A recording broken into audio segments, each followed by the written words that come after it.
Hi, I'm Rick Brimacombe, and my firm is Brimacombe Capital. On behalf of the Minneapolis Club, Upsize Minnesota, and my group, Club E, welcome to our panel discussion on the Family Business Guide.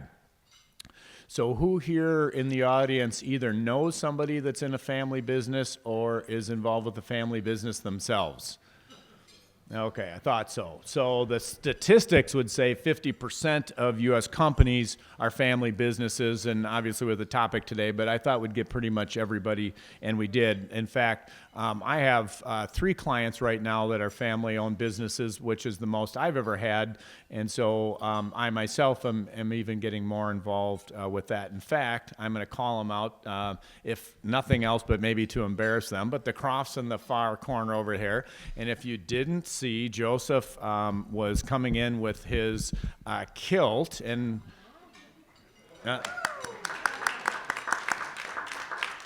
we see a nice tartan scarf over there as well. So you want to stand up and Lori, do a little fashion show on the tartan scarf? Absolutely. So the Celtic Croft is a family business that has been up and running for about 20 years, and a client of mine, and we're working together to grow the business faster. So anyway, family-owned businesses account for about 50% of U.S. businesses, and we're here to help you understand the ins and outs and provide some insights and wisdom about family businesses today. Upsize Minnesota is a how-to magazine devoted to helping business owners build bigger and more profitable companies. Club E and my firm, Brimacombe Capital, inspire business owners like you to achieve more than you thought possible by providing strategic advice and financial support. In our efforts to provide you actionable content, Upsize Minnesota and Club E offer you today's panel, the Family Business Guide. Before we get to the actual panel, I want to introduce our event sponsors. Bridges Consulting is an executive coaching firm. Eide Bailly is a regional CPA and business advisory firm. The Family Business Center of the University of St. Thomas is an educational community supporting those who own, work in, or support family businesses. Lyman Executive Search is C-level executive recruitment and board searches for mid-sized, private equity-owned, and family-owned organizations. And Winthrop & Weinstein is a general practice law firm. Thank you to all of our sponsors. I greatly appreciate your support. These events wouldn't happen without their support, so thank you very much for doing this. Appreciate you being here, appreciating you support these events. And I've had interactions with all these folks, and if there's something that they can help you with in your business journey, I encourage you to reach out to them because I'm confident they'll do a good job for you. So with that, let's get to our panelists. I'd like to just introduce them all, and then we'll circle back and let them tell them their own story, tell a little bit about their background. To my immediate left is Tammy Hutter, who's a CPA and tax manager at Eide Bailly. Welcome, Tammy. Thank you, Rick. John Kaimeg is director of the Family Business Center, University of St. Thomas, and John spoke, was that like maybe 3 years ago? Well, the Club E thing, a couple years ago, John was on a panel we did a couple years ago on family businesses. David Lyman is a principal at the Lyman Executive Search Firm. Welcome, David. Kelly Thorpe is president.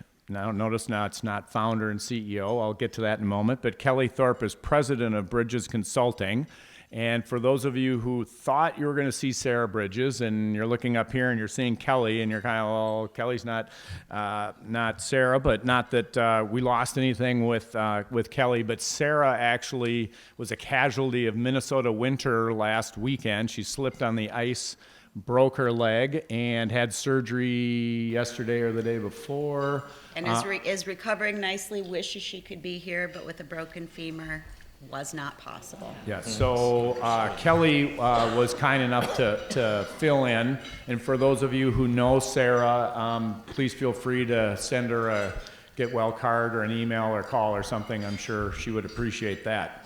And then Doug Wolgamut is a shareholder at Winthrop & Weinstein. Welcome, Doug. Thank you.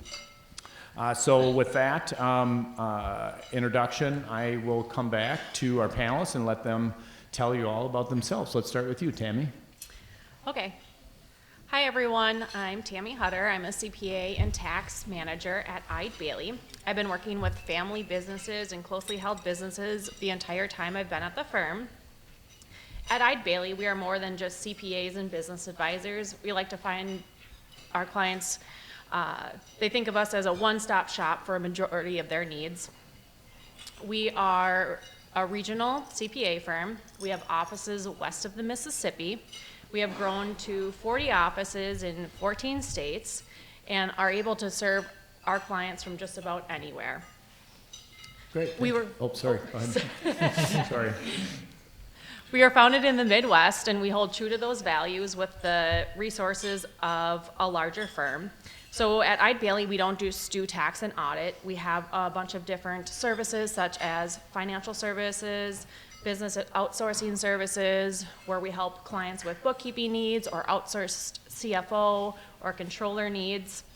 We also have wealth planning, technology consulting, a national tax office that has services such as R&D studies, cost segregation studies, international tax, and IRS controversies, to name a few. We have about what seems like 1 million other services that we provide that I'm not going to list out today, but that we can offer all of our clients in-house. Minneapolis office is a unique office because we house a number of those national tax office consultants and experts in our office, so we can just walk down the hall and ask them questions or easily bring them along to a client meeting. We service clients with revenue of a few $100,000 to several billion. About 95% of our business is from family businesses, and when we work on those family businesses, we like to see the full picture, so from the business taxes and then onto the individual tax returns. And by taking this approach, we see the full picture and how it impacts not only the business, but the individuals as well. Great, thank you. John, tell us a little bit about your background and the Family Business Center. Sure. So I've been at the Family Business Center for 7 years now. My background before that was as a TV reporter. So when people ask me how I got into this, I just tell them through the back door. I was not raised in a family business, but as I was telling Doug earlier over lunch, my job as a TV reporter was to find a story of importance to an audience, find the facts, find the opinions, and present it in a way where the families or the audience gets to make their own decision on what they want to do. So that's what I do in the Family Business Center. We've been around for almost 30 years. We started when a local family business was having a large dispute within the family, and it played out in the courts and in the newspaper. And the company was split into two, and one of the halves took his family to get educated around the country and said, hey, let's do something here in Minnesota. And so our Family Business Center has been here with the generosity of the McNeely family for almost 30 years. And to this day, Harry McNeely's son, Patty, is still our board chair, and we're the only family business center in the state. We educate families, advisors, and their working relationships to help create the right and best outcomes for families. We have 3 main offerings for families. Our breakfast series, we do 7 of these a year. Last year we had 1,300 attendees from 160 different families come together. I refer to that event as Switzerland. It is a neutral, safe place for families to talk about challenging issues. We only allow members of family businesses to attend. So families that come know that they are going to be surrounded by other families to learn from each other and learn together and have conversations together. We have 4 peer groups for families running right now, an executive peer group, 2 next-gen peer groups, and a women in family business group.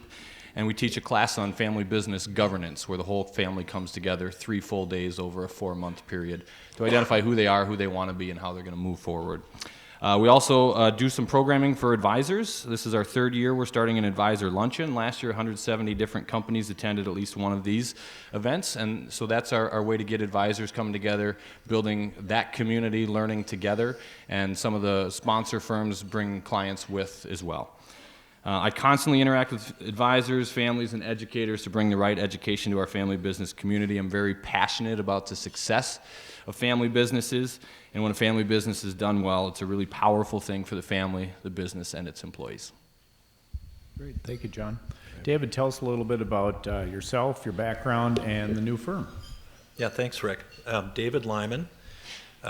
As Rick mentioned, I have a new venture called Lyman Executive Search, which is the culmination of 26 years of executive search experience with both large firms and small firms. With this new venture, I'm going to focus very clearly on C-level and board searches for family businesses. It's about 60% of my business today. and the rest would be private equity-backed businesses. And it's fun to tell stories about successful leaders in these family businesses. There have been some failures, so I'll talk about that as well. But I think talent, whether it's inside talent or outside talent, can really help a family business. So get to where they want to go, whether it's to grow the company and hold it, grow the company and sell it, turn it around. A strategic leader can really help a family business. And I've had the pleasure of working with John, with Kelly, and the Family Business Center is a terrific resource for events and content. Great. Thank Thanks. you. Kelly, again, thank you for filling in. Appreciate that very much. Tell us a little bit about your background and Bridges Consulting. Absolutely. Well, thank you so much. It's a pleasure to be here. The lens I look through is really threefold. So by default, I'm a member of a family business in two ways. One, my husband and father-in-law run one together.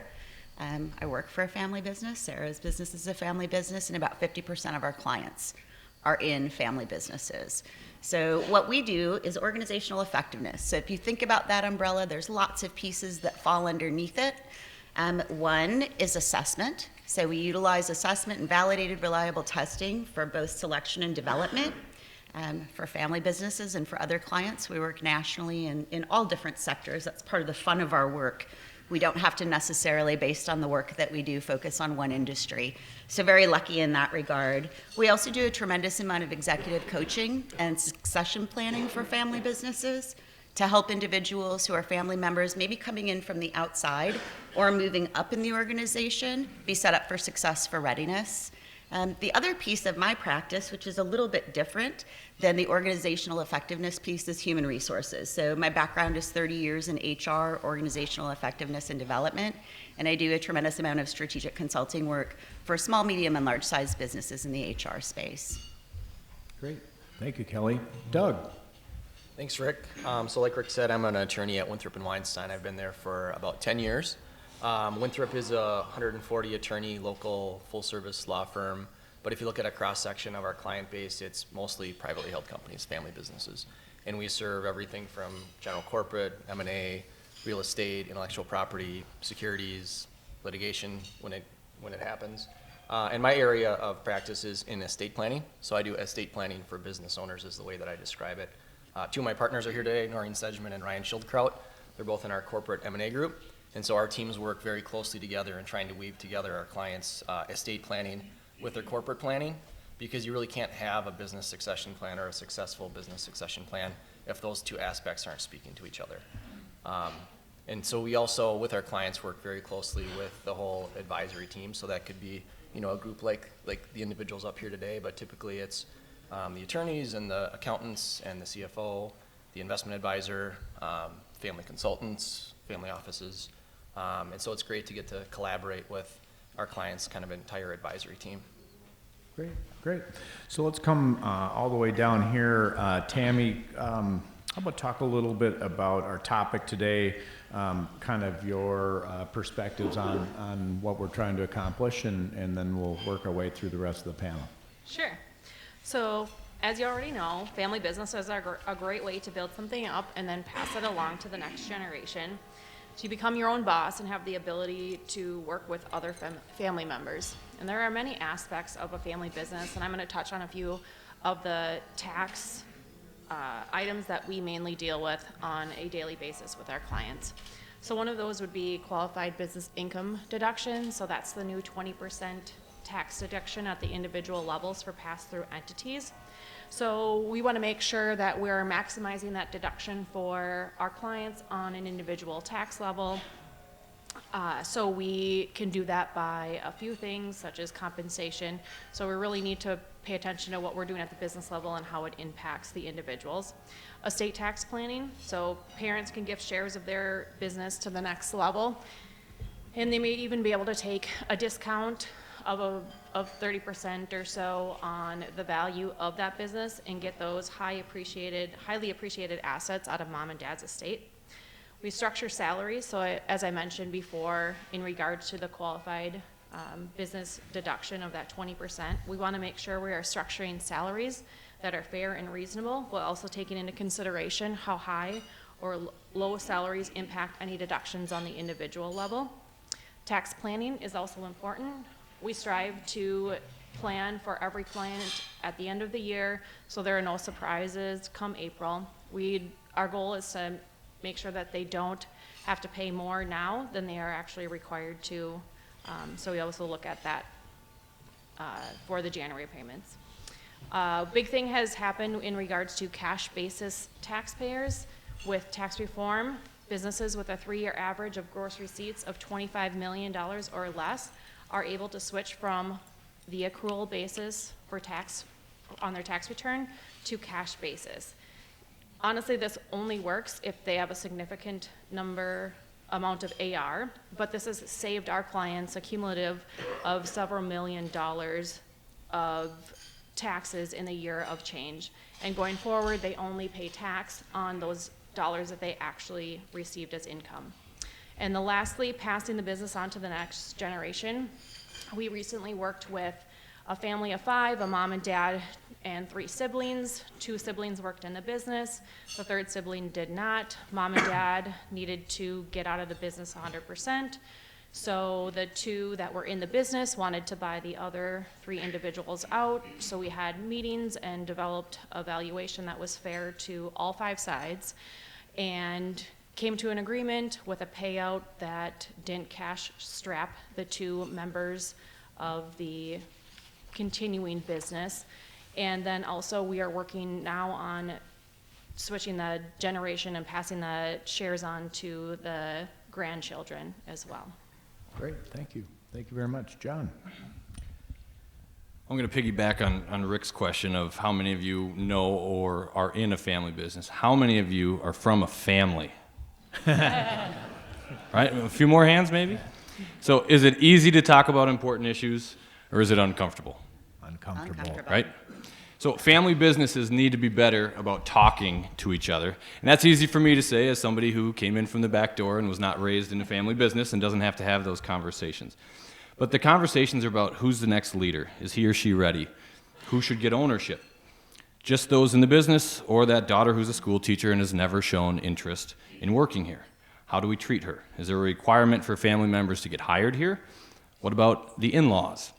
So there's a positive way to have these conversations, and it's called governance. It's the way strong family businesses can normalize conversations to create its rules or guidebook that gets everyone's input and makes agreed upon decisions.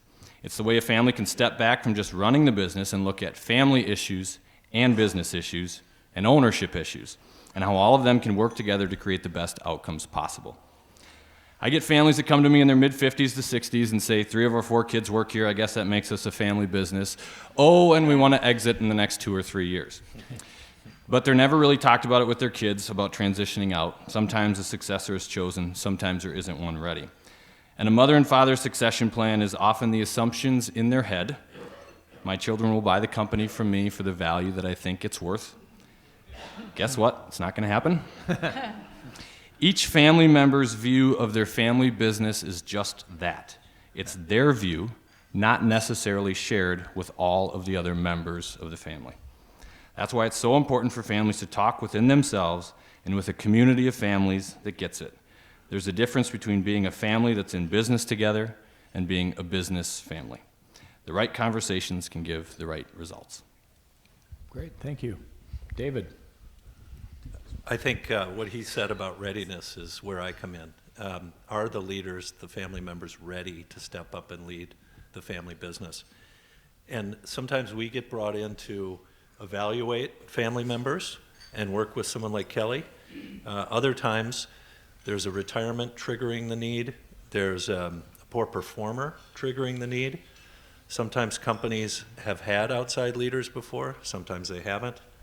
So in all those situations, governance is key. Kind of a balance point, they say, as management, ownership, board is key. Swim lanes, I call them, are really key. What does the family do? What does the outside leader do? If those swim lanes are blurry, you'll have a failed outside hire. And we're in the business of mitigating the risk of that outside hire. So several stories to tell. I'll tell one. And I think Scott's in the audience here today. There's a company called CompuType in Roseville. And there are two boys in the business, both heading up functions, one operations, one sales and marketing. Mid-40s, with growing families. Dad announces he's going to retire and move to San Diego. It's a $50 million business. The boys and Dad decide that no one's ready to step up. So they call our firm and say, we need what's called a bridge CEO, someone to bridge that generation, get them ready, mentor them, either mentor them for a career there in their function or mentor them to become CEO one day. So these searches can take many forms. I don't want to say it's a lack of succession planning that drives companies to me, but sometimes it does. Interviews can only get you so far, right? It takes an assessment from Kelly's firm, what I call a look under the hood, because these are the most important decisions that family businesses are going to make. Great, thank you. Kelly. Excellent. Thank you. So it's funny how we just all build on each other's ideas. A big piece of what we do that can aid and support families is making good decisions that are sometimes tough decisions, or just making good decisions and getting organizations, so existing teams as well as family members, ready to move into the business or ready to move up in the business. Now there's a third area, which is also identifying that they might not be ready. So there could be significant gaps from a development standpoint, whether it's time and experience or exposure to businesses. There could be things from a personality standpoint that through our validated and reliable tools, both personality and cognitive assessments, we're able to explore. And we hope to do that in a couple of ways. One is working directly with the CEO or whoever the family member is that's in charge of the organization to give them some data, because you're already under the microscope. And you all know this without me telling you. When you bring a family member in or move a family member up, do you feel like anybody assumes that you are not at all biased? No, of course not. So getting reliable, validated data can help to, as you share that out with other key stakeholders or your advisory board, which we always endorse looping in to either promotional opportunities or onboarding and hiring of family members, or utilizing that data, one, to either inform the decisions, or two, develop the executives. So we're able to take that data and create really detailed onboarding plans, development plans, leadership development plans, recommendations for mentors. There's lots of ways that when you plan for a family member, right, and if you fail to plan to fail, right, with individuals coming up or into the organization, to use that data in a way that's highly effective to get them the best foot forward that they possibly have with onboarding, and then also too helping to ensure their success, as well as validating your decision-making process. The other piece that I hope each of you takes, and it might be directly from this panel, or we maybe will inspire you if we're effective, and I think we will be, to take an idea and make it your own, to help support the decisions you make, to work to have a plan, and also to establish some boundaries with regard to the family relationships. Because you know, as family business owners, it goes to your dining room table and up to your cabin in your lake place, and it's there over the holidays, and making sure that you have boundaries and norms set, both internally within the business on working with family members, and also too for those times where you're around the dining room table and what we're going to talk about and what we're not. Great, thank you. Doug. Great. So whether you've created an estate plan or not, everyone here in this room has a default estate plan. And if you're a business owner, whether you've created a succession plan or not, everyone has one. The question is, what does it say, and is it going to accomplish what you want? I can tell you there's countless times where I've been brought in to go meet with one of our existing corporate clients by one of our corporate partners, and we sit down and the business owner tells me, no, I'm good, I've got a succession plan, I've got a will, I'm good. And there's kind of a disconnect in understanding, because they're so good at running their business, they're so good at planning for their business, but they don't understand the sort of the bigger picture of what's going to happen with the business if they're not there. And so there's a lot we can do on the legal and tax side of things. You know, I think of that as kind of the blocking and tackling. You know, it's important to get good estate planning documents in place and make sure that those, you know, speak to the operating agreements and shareholder agreements. But to John's point, there's this whole other aspect of succession planning around family governance and family meetings. And that's really where a successful plan comes into place, is after you've gotten the groundwork laid with all the legal and tax, having those hard discussions and going through that process that frankly takes a number of years to get through. Great, thank you. Okay, in terms of kind of the format, we've been working before today to come up with a list of questions, and I think we're going to cover a lot of the topics that I've heard from you all about as to what you wanted to glean from today's event. I have a couple of questions for each of the panelists individually, then I'll have some questions for them as a group. And then at the end, if we have some time for Q&A from the audience, I'll circle back to everybody. But I do have a lot of content, and we've spent a bunch of time trying to curate it so that we would get to the most important topics. So that's what we have for the rest of our time. So let's come back down here, Tammy. From your perspective, how or what would you consider a successful family business? So, in my opinion, a successful family business is one that allows the owners to have the ability to create something and pass that on to the next generation, as there are so many businesses nowadays that fail. It also means being able to pay their employees fairly and live comfortably themselves, and also one that doesn't have any arguments. Can you come to my house and work on that? I mean, I can try. Okay. I mean, I also am a counselor. Did you know that? Well, you'd need it at our house. Anyway, all right, so another topic that comes up a lot is compensation. So how do you support and advise your clients as they're trying to determine what is, you know, fair compensation for family members? So we look at it and determine what is fair at the owner level, and then it kind of trickles on from there.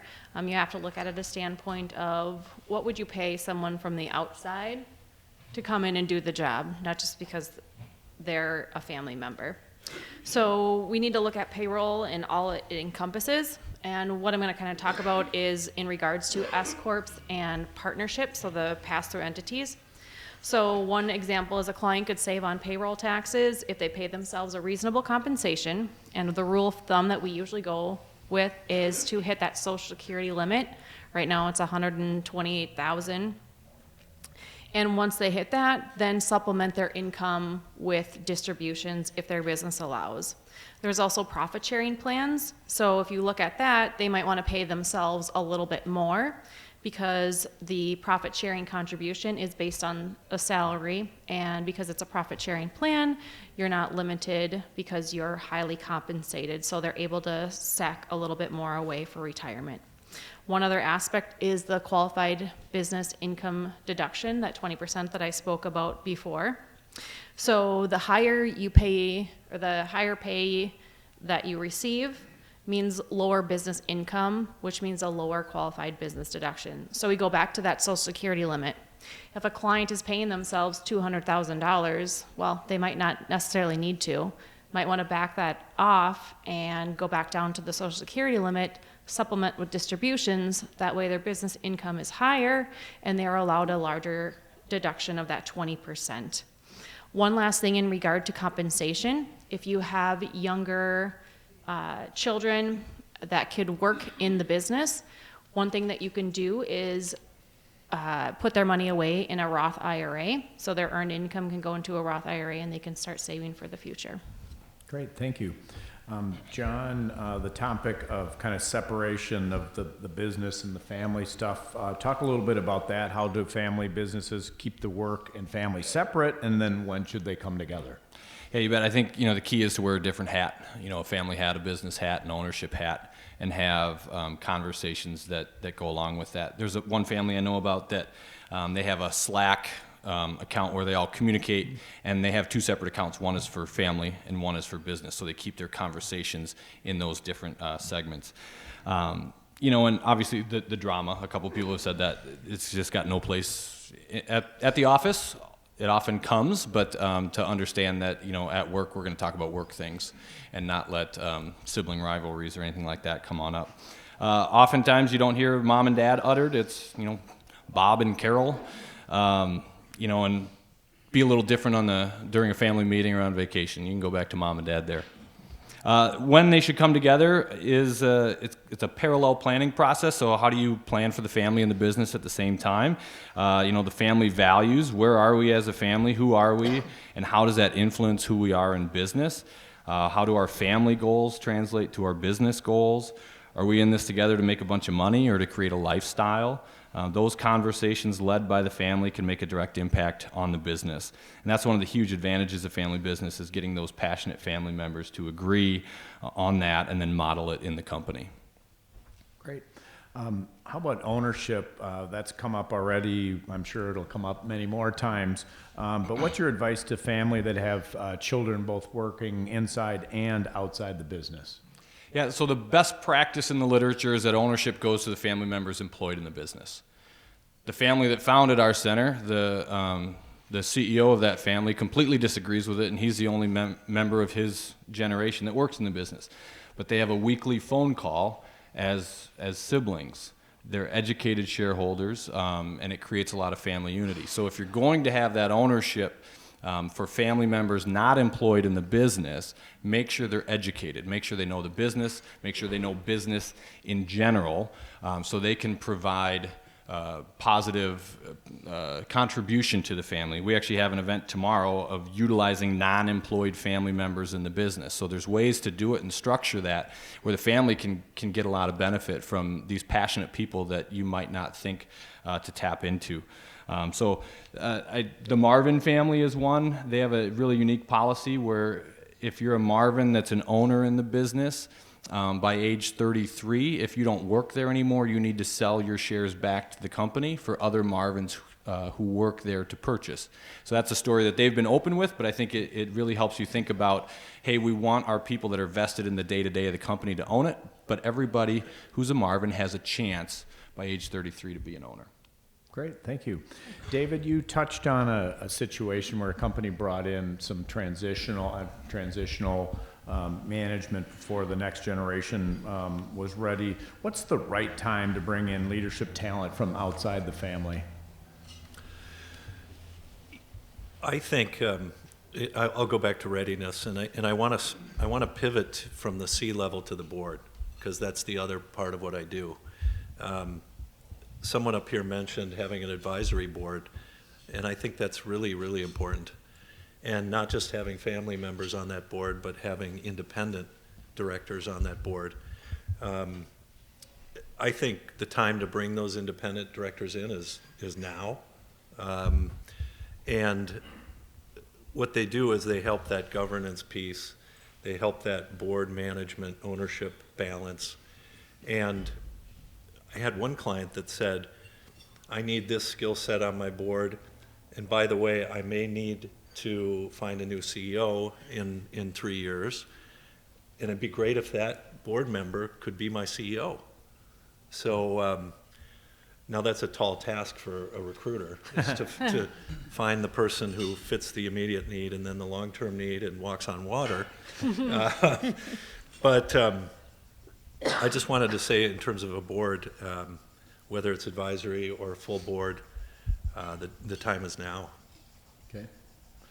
How about compensation has come up a little bit, also kind of tying in with the equity and ownership of the family, but what's fair compensation for families family members in the business, as well as for fair compensation for folks coming outside the business into the business? Yeah. Well, I'll admit I'm not a compensation expert, and I probably don't know what family members are paid every time. So I'll comment on an outside leader and what they're expecting. An outside leader, and we've had good luck recruiting people from large companies into small companies.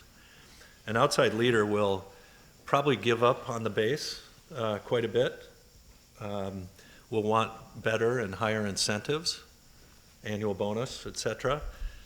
They might take advantage of a car program that only a family business would have.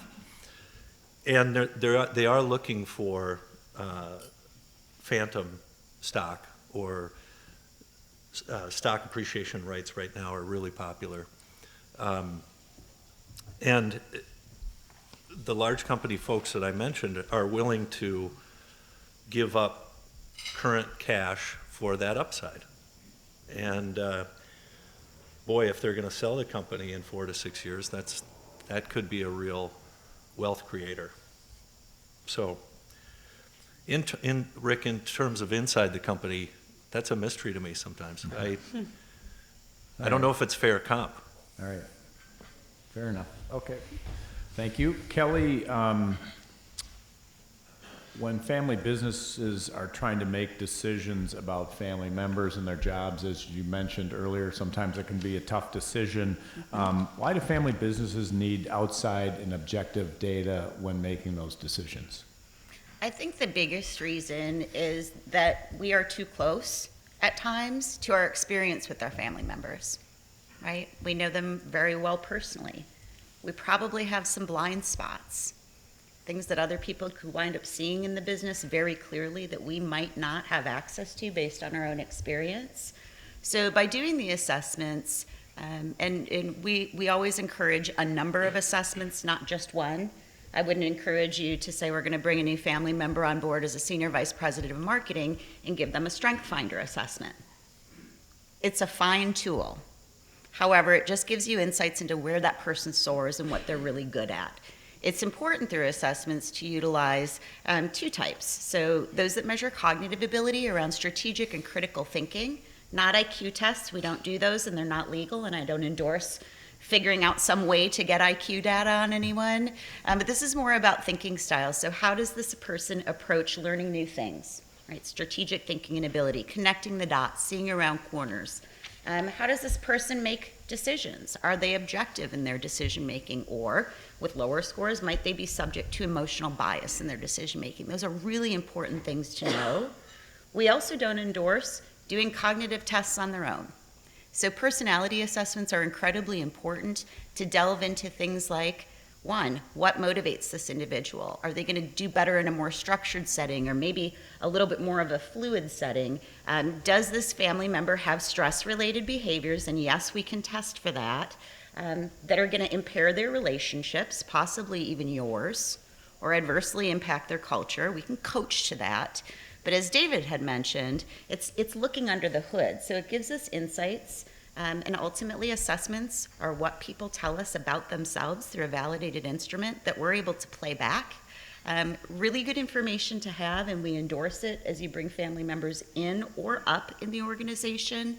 The other piece I would say too, and I alluded to it earlier, you can use this data to create significant advantages for that family member, whether it's development planning, goals and objectives that you can set that really maximize the areas where they're going to be strong, and perhaps either make some accommodations or create work that can be done to increase areas of opportunity. And finally, the other piece, I would say it's a great way for them to learn about themselves. So coming into the organization, they might have preconceived notions about the business, many of which I'm sure are spot on, but to then be able to extrapolate out those testing results and that data to better understand how they're going to fit and where they might need to bend or compromise a little bit along the way can be incredibly productive. Great, thank you.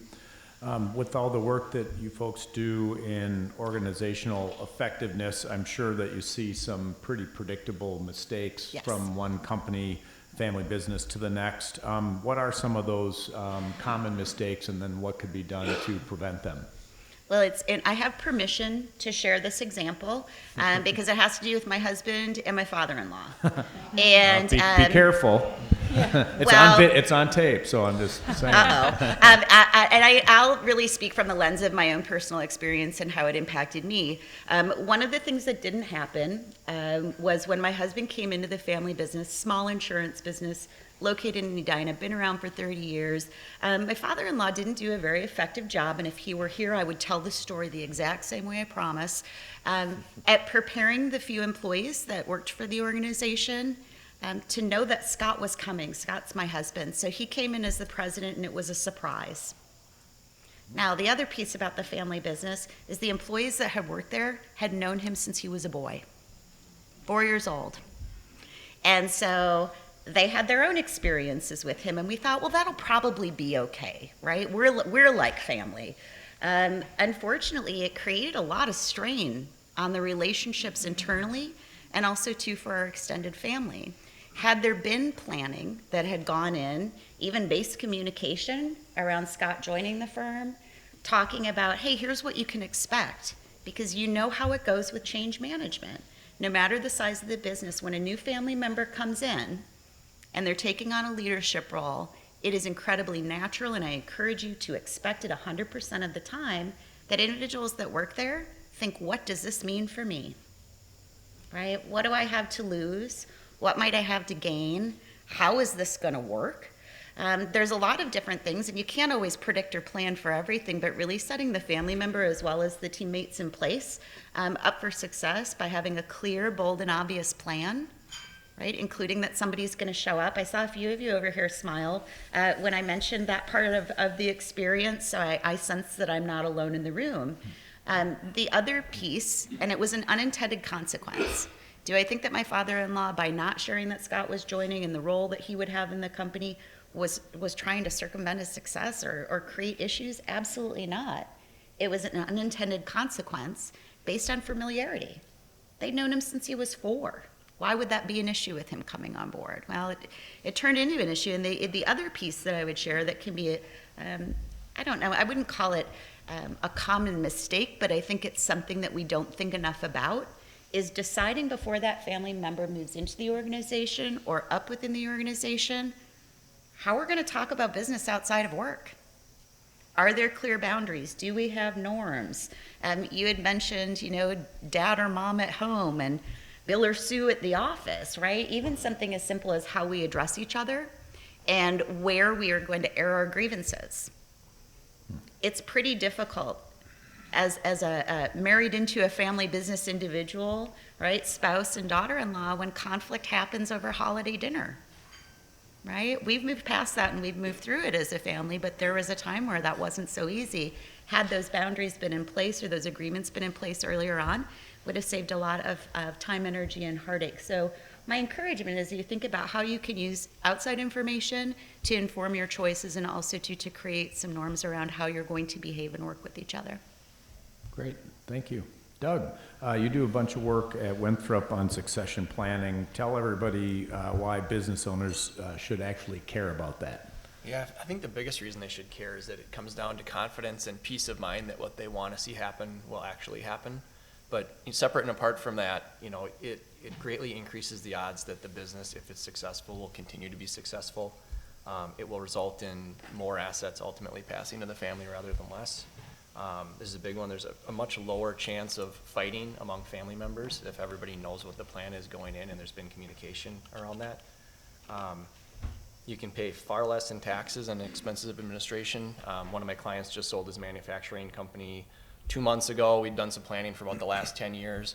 And we sat down to sort of go through what does this mean now, and he had all the little different trusts on the bubbles on the page. And we said, okay, well, what this means is that you just locked in $65 million of future estate tax savings. And he said, this has always been kind of boring until right now. But there's a lot you can do leading up to, pre-sale planning. If you're thinking about selling down the road, there's lots you can do to really increase, ultimately the assets going to the family. You've got a better chance for management and key employee retention. And ultimately, everyone's going to be happier. That's really what it comes down to. Great. And what actually goes into or makes for a successful business succession plan?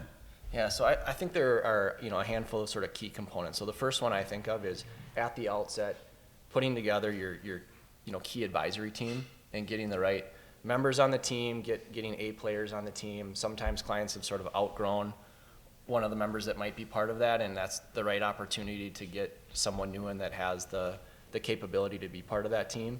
And then, making sure that everybody's a team player on that team, that everybody's working together towards the common goal. You need a business owner who's engaged in the process. So just putting the legal documents in place isn't going to get it done. It's a much more, there's a much larger process that has to occur to actually complete that.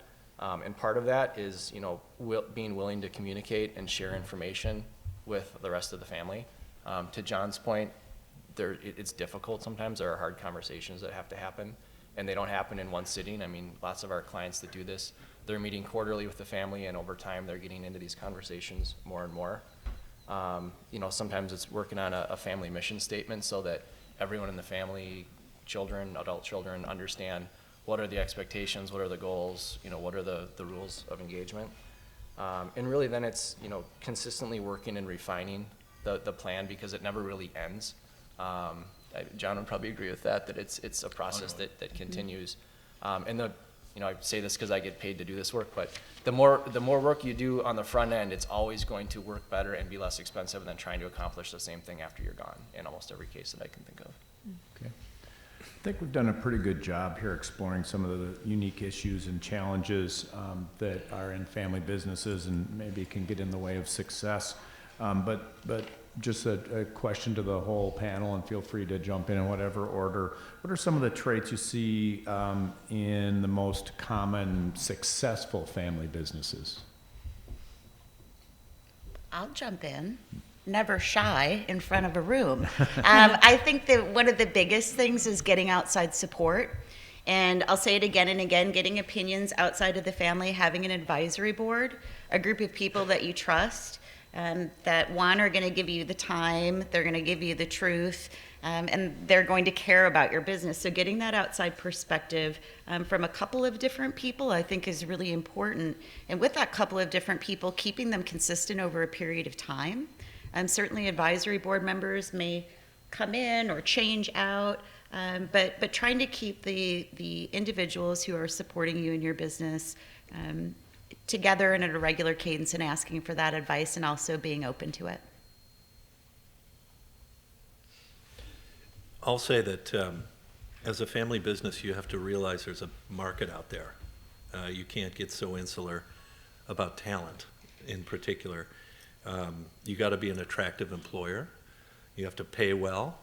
You have to look at the demographics, which are shifting from boomers to X to Y to Z, and you have to take diversity into consideration. There's a big market out there, just like you know who your competitors are.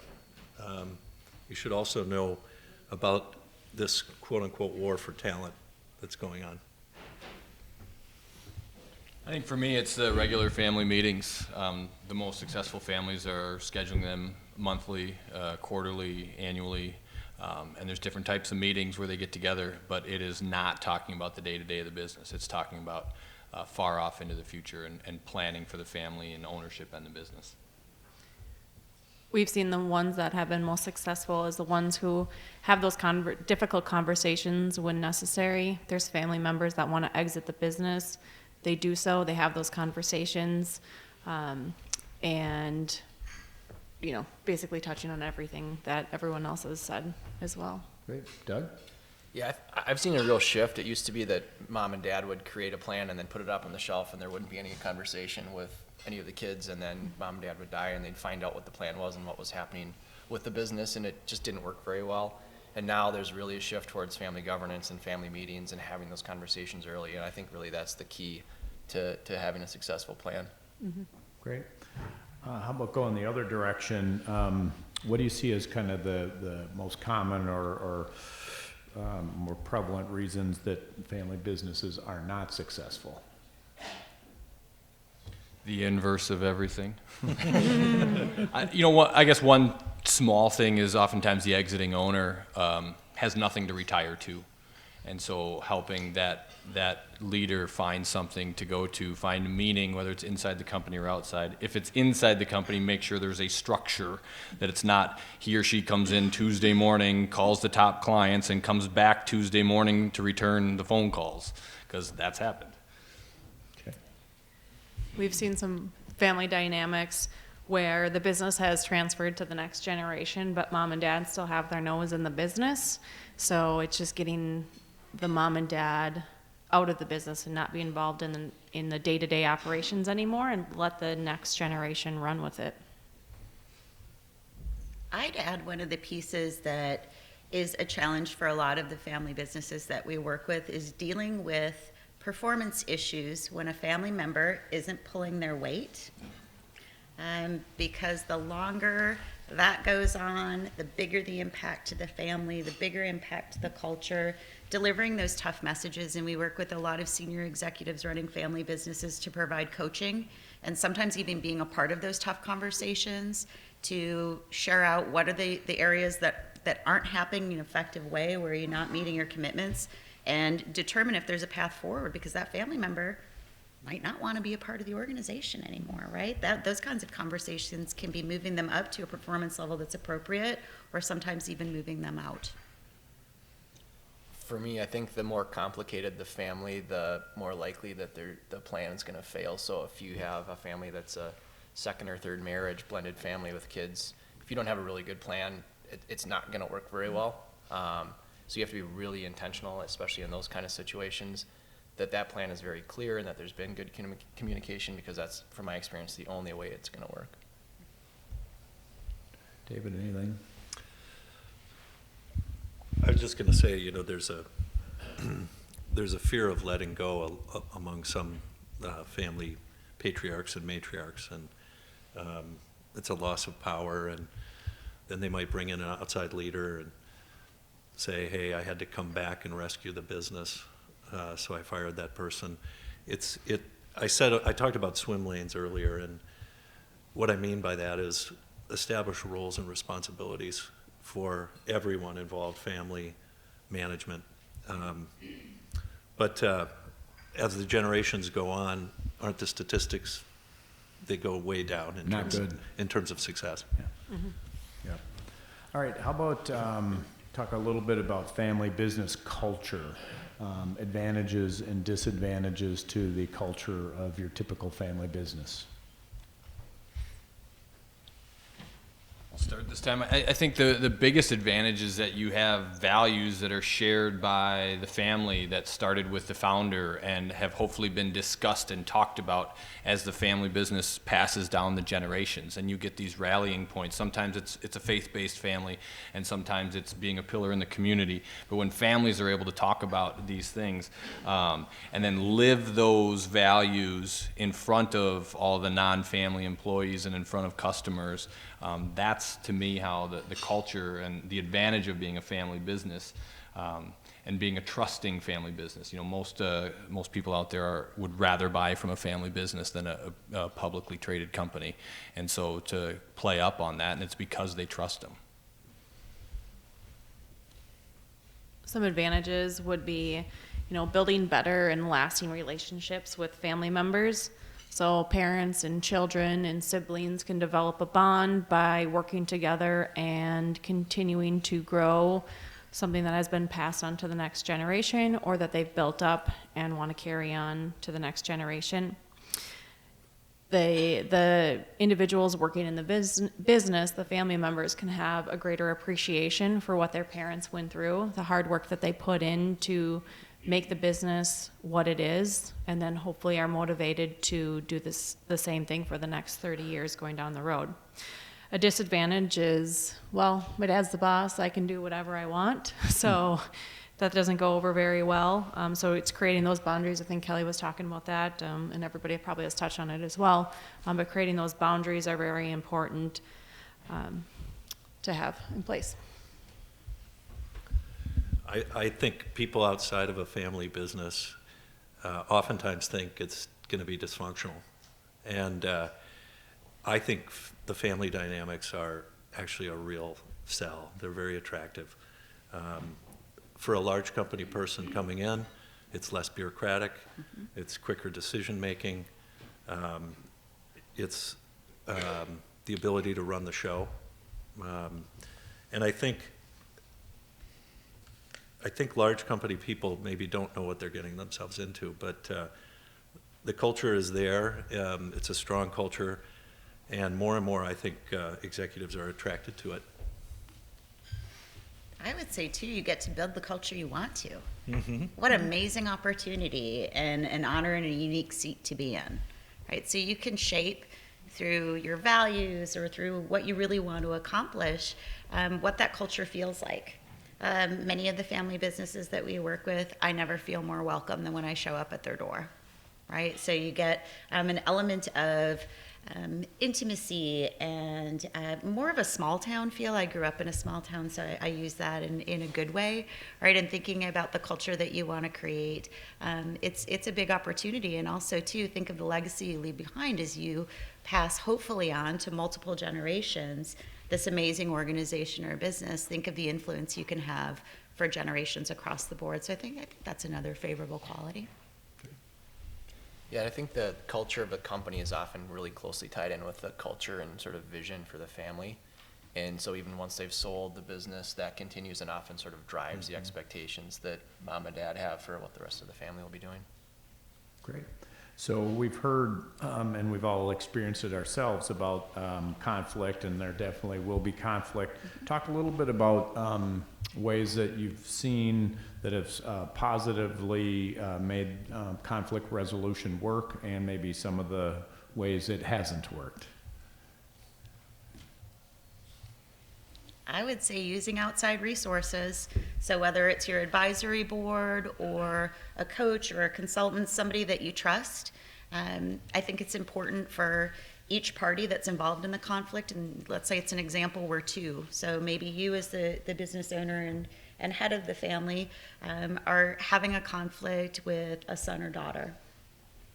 I wouldn't go it alone. You might try that and it could be really effective. However, if you want to really streamline that conversation and move to the other side, have an expert. Have someone come in and mediate and coach and have the conversation together. This does a couple of things. One, it gets you to the other side, but also, two, it ensures that everybody is heard, right? Because we all have roles in our families outside of work that sometimes show up at work.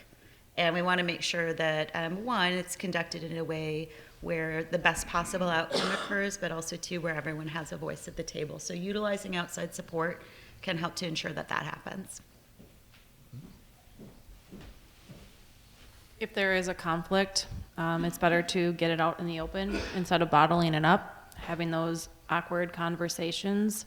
Everybody might get a little heated, and, you know, like Kelly said, you might have to have somebody else in the room, a neutral party, which helps. And then obviously what doesn't work is not having those conversations and bringing it out into the open. You know, conflict is inherent in business. It's how business grows. The problem is the family wants unity, and so those two things are always tough to play along with each other. I think it goes back to certainly getting outside help, but it's also understanding what makes people tick and not, you know, pushing buttons from childhood that you know are going to help you in maybe this little battle and turn into a war. So it's understanding, you know, who each other is and why people act the way they do within the family, and not going there. And I would just say it comes back to the family governance, having a process for how you deal with those, you know, conflicts when they come up. David, anything? Okay. We talked a little bit about some of the family boundaries. I think, John, it might have been you said there were Slack accounts for both personal. That's a great idea. Really like that one. But panelists, what other tips or hacks would you have for recommending how executives create this kind of boundaries around the personal and the professional life, and any tips for the folks in the audience on that? By executives, you mean non-family? Well, I guess, how do you balance the work life and the family life? But usually when there's a hierarchy, that plays into it too. I would offer that you keep working at it. So it's not a one-time event when you're in a position where, great, we're going to create agreements on how we're going to work together and what's going to happen at the dinner table around vacation. I think that those agreements are a great place to start, right? Having a plan is important, but also remaining malleable and flexible to how that plan might develop and change as the family member maybe moves into different roles in the organization or exits the organization. One of the rules that we developed, and we weren't quick to do it, and we should have done it faster, but the good news is we have it now. When we're at family events with the broader family, we don't talk about work. None of us talk about our own jobs, and we do not talk about the family business. It's just a rule, and it works pretty effectively.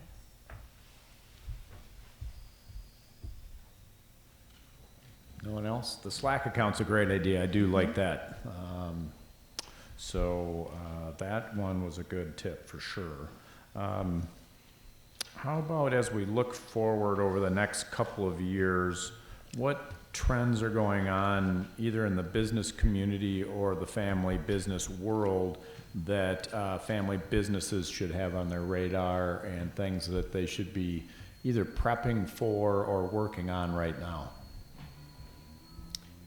So one of the big things is succession planning. Doug talked about that as well. So who's going to take over when they retire? You know, plan it ahead of time instead of waiting until the last minute and you're forced to sell. Hiring the talent that they need for the future.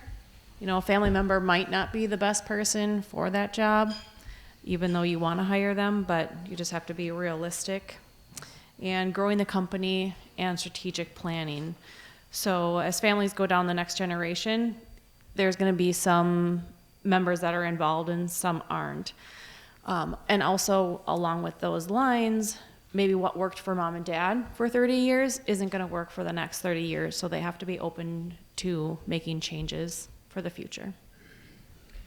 I think piggybacking on that and what Doug said earlier about your advisors, and sometimes you've got to cycle off advisors and bring new ones on. Often when there is that transition, mom and dad's advisors are mom and dad's age. So how do you start integrating younger advisors that align more with the next generation that they might be able to use for the next 20 or 30 years?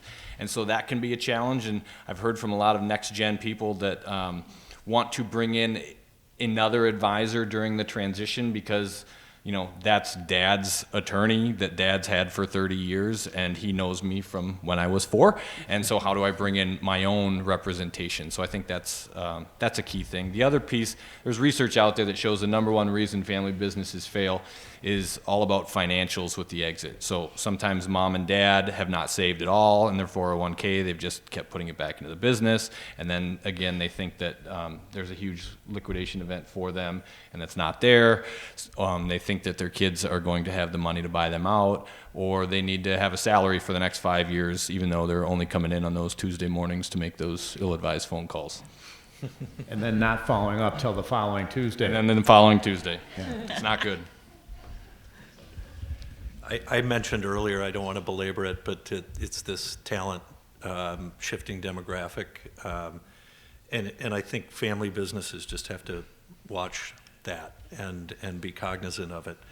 And just like having advisors that resonate with the new generation, you have to have candidates that reflect customers, reflect who you are, and shift those around every once in a while. For me, I'd say there are a number of tax-related opportunities, estate and tax planning opportunities for business owners and high net worth clients that we have a few years to implement. So we see a lot of clients choosing to do that now because of that window of opportunity.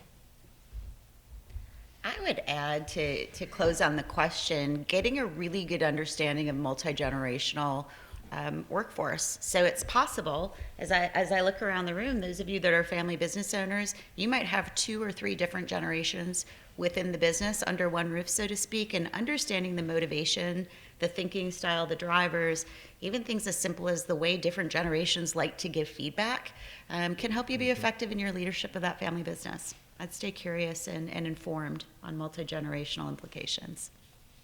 Well said. Great. As you look back over your own careers, obviously different people have given you different advice over the years.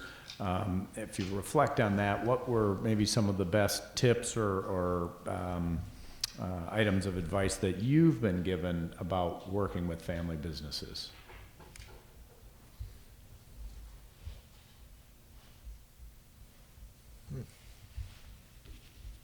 I'll go back to the comment I made earlier that one person's version of the family business is one person's version of the family business. And so anytime you're working with a family that's in business together, it's not mom and dad that are your client. So everyone's got an opinion, whether they're in the business or outside of the business, but part of that family or ownership. I think one thing I've learned is that when an outside leader comes in, they soon discover that it's not all about profit. It's about legacy. It's about intangibles, and it surprises some people. You're not going to be surprised to hear this from me. I hope it's not a broken record. Establish your boundaries and then respect them, right? Because you're always going to be family, and businesses might come and go. Hopefully, in all of your cases, you're blessed with good, healthy businesses that get passed down from generation to generation. But family comes first, and making sure that you're in a position to keep those relationships healthy, I think, is probably, for me, the best advice I've gotten. It's, think- oh, go ahead. For me, it's really understanding what's important to the client, what's important to the family. Without understanding that, you can't really help them plan the way you need to. For me, it's not just about the numbers. There's a lot of emotion involved as well. So you have to be sympathetic about that as well. Mom and dad have built something that they are passing on to the next generation. So you have to remember that there's still feelings involved. Okay. What about blind spots that people don't think of or aren't ready for as far as working in or with family businesses? I'll talk about one blind spot is employees. You know, the employees become family, and sometimes they're a long tenured employee. They become kind of a sacred cow to that family. You know, they may underperform and you can't do anything about it. And a new leader comes in and that's a surprise. What do you do with those surprise sacred cows?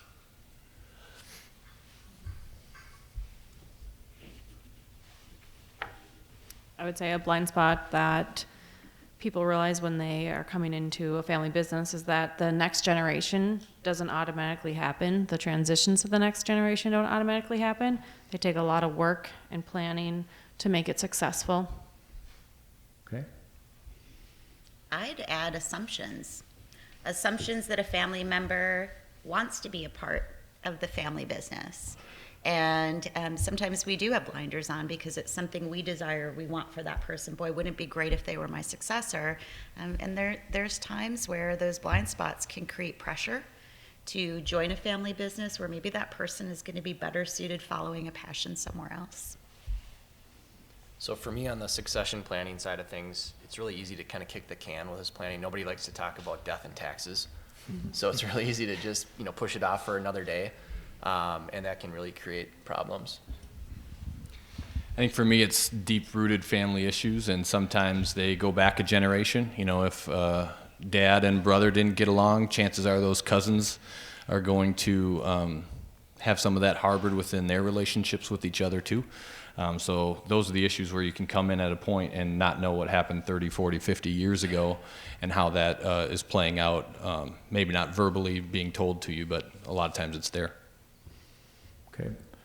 If you had to boil down the landscape into what you think the biggest challenge for family businesses today and what they're facing, I know, David, we've talked about a couple of those, but what do you think is the biggest challenge for the panel here for family businesses as they look forward? I would say hiring the talent that they need. I work with a lot of clients in the manufacturing industry, and it's really challenging to find the talent that they need to keep the business running. We survey families at all of our breakfast events, and I ask them this very question, and number one is hiring. Everyone's feeling that pressure, but right behind that, it's family conflict, family issues, and coming from different perspectives and not having that be open and communicated. I think two things: readiness, which we've talked about on the panel, and then exit. I think exit's a big deal with families. I'd say really twofold. Staying clear on development planning, and that's for all of your employees, whether they're family members or not. But then also, too, continuing to refine your succession plan because it's not a one-time event. You've heard a couple of us talk about that. And really coming back to it with a regular cadence on making sure that the plan is being updated regularly, communicated regularly for the family and not just up on the shelf. Yeah, I agree. Hiring and conflict are the two that I see most commonly. Okay. All right, we do have a couple of minutes for questions, and we have one right up in front. As a officer and past officer in family-owned businesses and an advisor in family-owned businesses, what happens if you see dysfunctionality? How do you get that conversation going? Do you recommend you get advisors right away, or do you just have a discussion with them as the individual officer or officers of the company, or an advisor one-on-one? How do you recommend beginning that conversation? Because they're heading obviously into a train wreck. Okay, for people on either side of the room, if they didn't hear them, it was about dysfunction and when do you bring outside people in? How far do you go kind of trying to take care of it internally before you go outside? I'd say call somebody you trust as quickly as possible, because getting that outside perspective, I think, can help calibrate, right? How big of a situation are we dealing with? Because our emotions can take over, and especially when it comes to family or people that we love or trust, right? It's easy to get pretty highly escalated, or maybe even a little bit more disappointed than we might with somebody who is an employee that's a non-family member. So I bring that person in to talk about, one, is there a calibration opportunity? Two, perhaps there's not. Maybe this is a very big deal, and to create a plan to be able to work together to address it. I think the other thing is you need to get buy-in from both parties, or however many parties there are, because if only one person wants to fix it, it's not going to get fixed. And then to me, the key is to bring some sort of therapist in that has a background in it. It's not going to be me. I know my lane. But to bring those right people in that are trained and have the ability to do that, but also understand family business. So they need to be able to know family therapy, whatever that is, and for the issue, but then get family business too.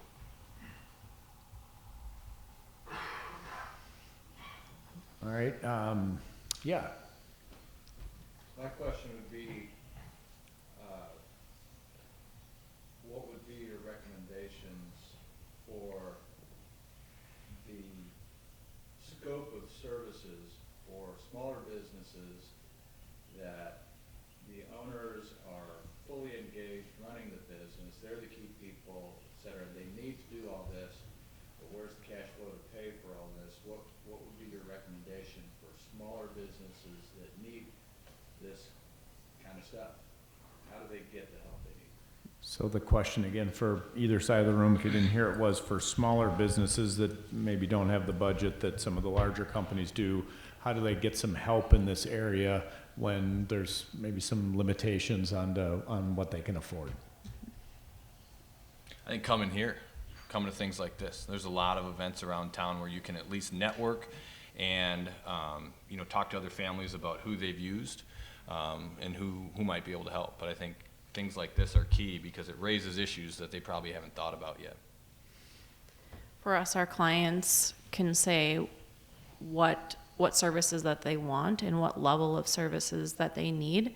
And so a lot of times we base what our clients have for services on what they can afford or what their needs are and the size of their business. So, a $50 million business is going to have different needs than a $200,000 business. So I'd say prioritization. So if you have a number of different issues or challenges, maybe you talk with somebody and do a consult. There's typically not a charge for that, to go through and do some initial prioritization on what's going to be most important, and never be afraid to ask for a discount. That goes to all areas of life, whether it's haggling over travel or working with consultants or outside services. Once upon a time, a company said, we've got the candidate identified, but we need thorough references. And can you do that? Can you unbundle your services and do that?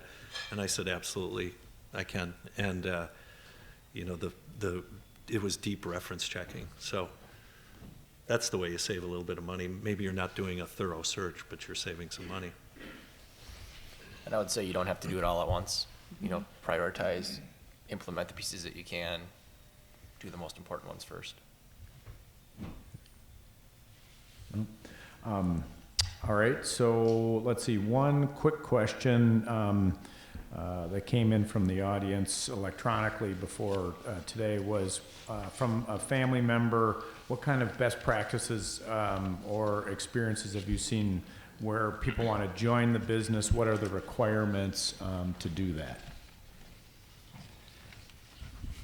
I have one story that I always share. It's a local family business. 3 brothers run it, and they had a decision that they were going to be a business first, family business. So the next generation had to have a 4-year degree, any topic, had to have 5 years outside experience or 3 years plus a promotion. And then the kicker was, in order to be invited to apply for an open position, one of your uncles had to invite you to apply. So I like to share that because it just shows the thoughtfulness behind the family's decision to be a business first family business, and that they weren't just going to give you a position because your last name was on your jersey. But the main thing I see is college degree and 3 years experience elsewhere. Anybody add anything to that, or? Sure. One of the things that my father-in-law and my husband did really well is agreed to an agreement. And the agreement was, you need to go away and work for 10 years and get some experience. It could be at one place, 2 place. My father-in-law is pretty traditional, so it was go work one place for 10 years. Scott worked at 2 places over the 10 years, and get some outside experience before you come here. Learn other things and bring that with you. Doug, you have anything? And there's a question up front. Oh, sorry. I was looking that way. For 8 years, I worked for a multi-generational family business that was reached $150, $200 million. And what built the company over the first 75 years was, I think, innovation and penetrating new markets. But the 4th generation was coming up through the ranks, and what I saw is that the company was making strategic decisions based more on tax considerations than on market. What built the company. As a result, it wasn't in their long-term strategy. I don't think the 4th generation really thought it was going to be that way, but they ended up selling for a lot of money. They didn't have debt. But have you run into that sort of thing before, and do you weigh in on that? Or how do you weigh in? So if you didn't hear it on either side, and I think it's pretty typical where the first couple of generations are a little more entrepreneurial, a little more risk-taking, trying new things, innovative, et cetera, and then as the generations go down the line, get more conservative, more focused on tax consequences. How do you talk about that? How do you deal with that? What thoughts do you have? Well, as businesses move down the generation, it becomes that generation's decision to do what they find is best, whether it be selling or whether it be continuing on that family business. We had one that recently sold for $60 million last fall, and it was passed from a couple generations. The parents gave money to the 2 siblings that weren't in the business, and the 3rd sibling basically grew it from that point to the point of sale of the $60 million, and they decided that it was best for them to sell. So it kind of depends on what's going on with the business, but I wouldn't advise the next generation to worry so much about taxes, because you have to do what is right for the business, but then you have to be aware of what those tax consequences are. I don't know of a way to prevent that shift from happening.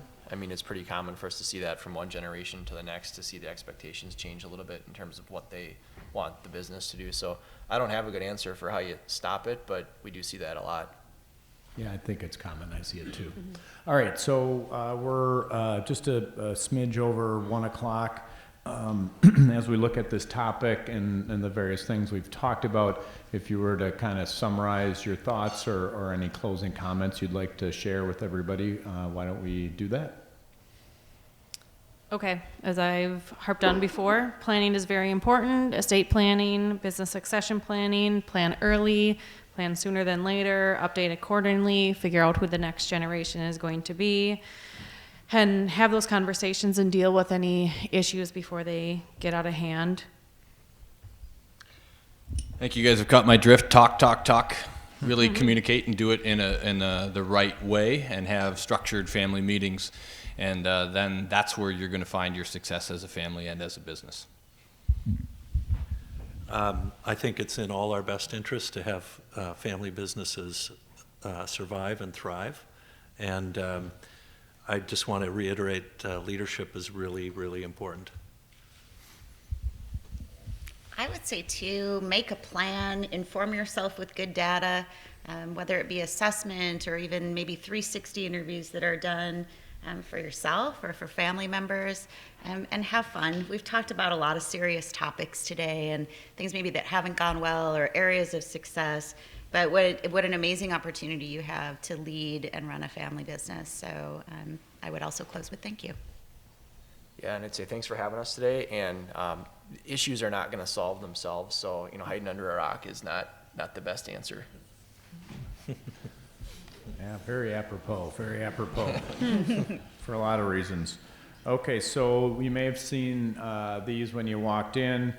In 2 weeks at Club E right here, we're having Love, Marriage, and Work, Life in a Family Business, a fireside chat with Larry and Carol Abdo. They've been married for almost 50 years and have worked on 27 different businesses together. It's a great story. They're wonderful people. Larry has spoken at Club E before. Now we got a tag team, Larry and Carol. So if you're interested in furthering the conversation about family businesses, that again is 2 weeks from today. You can learn about that at clube.com. I want to thank again our sponsors, Bridges Consulting, Ide Bailey, the Family Business Center, the University of St. Thomas, Lyman Executive Search, and Winthrop and Weinstein. Thank you very much. We will stick around as long as you want to talk to the panelists, myself, whatever. So thank you for being here. Enjoy the rest of your day. Thank you very much.